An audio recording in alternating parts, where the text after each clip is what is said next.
Vijayasai ప్రకటనపై react అయ్యారు మాజీ మంత్రి కాకాణి. ఆయన వైసీపీలో కీలక నేత అని, రాజకీయాల్లో కొనసాగాలని కోరతామన్నారు.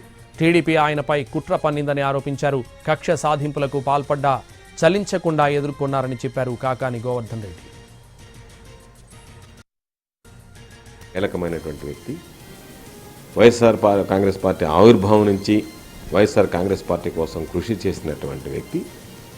జగన్మోహన్ రెడ్డి గారు ముఖ్యమంత్రి కావాలి అని చెప్పి కలగనటువంటి వ్యక్తి, మరలా జగన్మోహన్ రెడ్డి గారిని ముఖ్యమంత్రి చేయాలి అనేటువంటి ఆలోచనతో పనిచేసేటువంటి వ్యక్తి. ఆయన వైఎస్ఆర్ కాంగ్రెస్ పార్టీలో ఆయన ఆలోచనలు, ఆయన సూచనలు, సలహాలు అన్నీ కూడా తీసుకోవడం జరుగుతుంది. వైఎస్ఆర్ కాంగ్రెస్ పార్టీకి సంబంధించి విడదీయరానటువంటి అనుబంధ సంబంధాలు ఉన్నటువంటి వ్యక్తి కాబట్టి మేమందరం కూడా ఒకవేళ ఆయన ఏదన్నా ఒక ఆలోచన చేసి ఉంటే మాత్రం ఖచ్చితంగా మీరు రాజకీయాల్లో ఉండాల్సిందే, సేవాభావంతో కొనసాగించాలని చెప్పి కూడా కోరడం జరుగుతుంది. వైఎస్ఆర్ కాంగ్రెస్